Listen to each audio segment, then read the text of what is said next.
ತುಮಕೂರಲ್ಲಿ ಕಮಲ ನಾಯಕರ ಕೇಸರಿ ಕಹಳೆ ಜೋರಾಗಿದೆ. ತುಮಕೂರಿಗೆ ಕೇಂದ್ರ ನಾಯಕ ಜೆಪಿ ನಡ್ಡಾ ಬಂದಿದ್ದಾರೆ. ಬಿಜೆಪಿ ರಾಷ್ಟ್ರೀಯ ಅಧ್ಯಕ್ಷ ಜೆಪಿ ನಡ್ಡಾ ಅವರು ಇಲ್ಲಿಗೆ ಆಗಮಿಸಿದ್ದಾರೆ.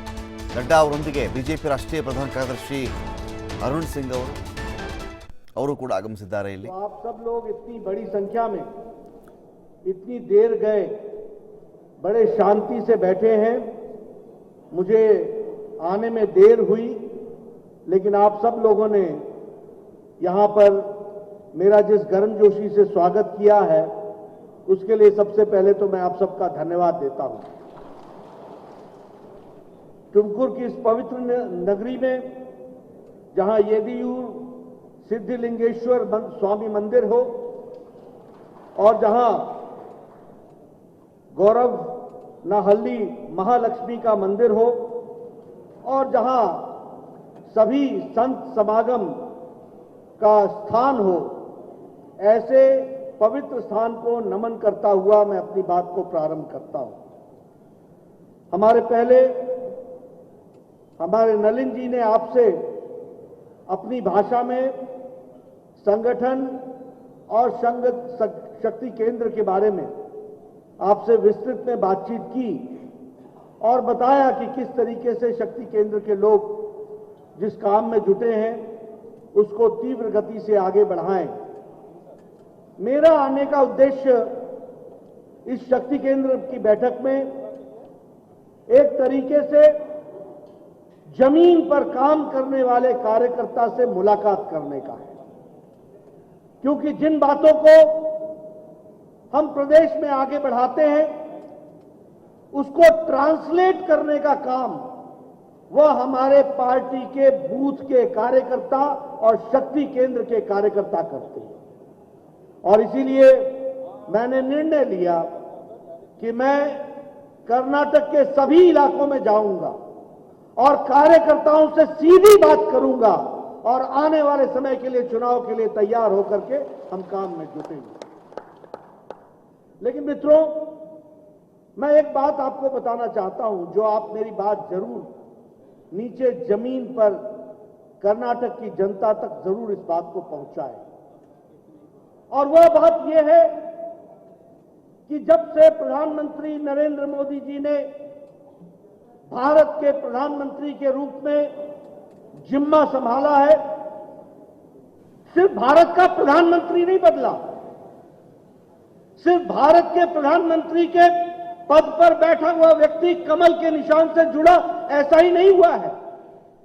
नरेंद्र मोदी जी ने भारत की राजनीति की संस्कृति और चाल चलन चरित्र बदल डाला है. इस बात को भी हमको ध्यान में रखना.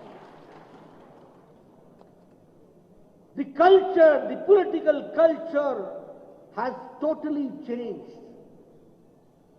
एक समय में हमारी कांग्रेस पार्टी वोट बैंक की राजनीति करती थी.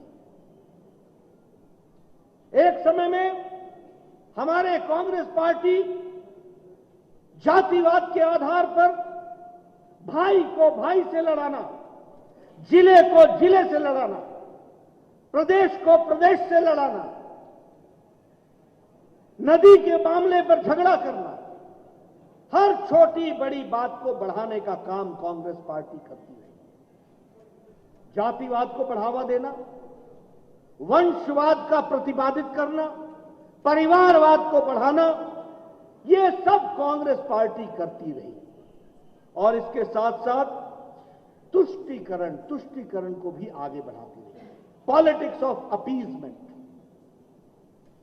लेकिन जब से प्रधानमंत्री नरेंद्र मोदी जी आए हैं, परिवारवाद समाप्त हुआ है राजनीति से, वंशवाद समाप्त हुआ है राजनीति से, जातिवाद समाप्त हुआ है राजनीति से, और सबका साथ, सबका विकास, सबका विश्वास, सबका प्रयास, इस मंत्र को लेकर सबको साथ लेकर के चलने की ताकत पैदा की. और इस बात को जब मैं कहता हूं तो मैं ये भी कहता हूं कि प्रधानमंत्री मोदी जी ने रिपोर्ट कार्ड की राजनीति पैदा की है. हम कर्नाटक के चुनाव में जाएंगे हम जब कर्नाटक के चुनाव में जाएंगे तो हमारे एक एक नेता यहां जो बैठे हैं वो आपको अपना रिपोर्ट कार्ड रख करके छाती ठोक के बताएंगे, ये कहा था, ये किया है, ये नहीं कहा था फिर भी करके दिया है, इस बात को हम कह सकेंगे। ये रिपोर्ट कार्ड की राजनीति। और इसीलिए मैं आप लोगों से कहना चाहता हूं, आप चुनाव में जाएं, छाती ठोक के जाएं, जो कहा था वो किया है, विकास के नए आयाम लिखें और कर्नाटक को आगे बढ़ाने में कोई कसर, पहले येडियुरप्पा जी ने और बाद में बोम्मई जी ने कोई कसर नहीं छोड़ी है, ये ताकत के साथ आप कह सकते हैं। मित्रों, एक और मैं निवेदन करने आया हूं। देखिए, हम सब लोग एक विशेष समय में राजनीति में हैं। हम जब विशेष समय में राजनीति में हैं तो देश को आजाद हुए 75 साल हो गए और अगले 25 साल आपने भी राजनीति में रहना है। हम 2047 में 100 साल जब भारत का प्रजातंत्र होगा, जब 100 साल भारत का गणतंत्र बना हुआ होगा, तो उस समय भारत कैसा हो, इसकी रचना करने में शिल्पकार के साथ सहयोग करने का काम भी हमारा है। और इसीलिए यह हमारा सौभाग्य है कि अमृत काल में हमको राजनीति करने का मौका मिला है। और इसलिए आप सबसे मेरा निवेदन है कि आप पूरी ताकत के साथ इसको आगे बढ़ाएं और जो प्रदेश में भारतीय जनता पार्टी है उसकी जड़ों को मजबूत करें, विचार के साथ जोड़ करके मजबूत करें। और मजबूत इसलिए करें क्योंकि कर्नाटक को मजबूत होना है, और अगर कर्नाटक को मजबूत होना है तो भारतीय जनता पार्टी की विचारधारा को कर्नाटक में मजबूत होना पड़ेगा, उसके लिए हमको काम करना पड़ेगा। और इसीलिए एक मैं आपसे कहना चाहता हूं कि आप सक्षम बूथ की रचना करें। सक्षम बूथ, हमारा बूथ हल्का नहीं होना चाहिए। हमारा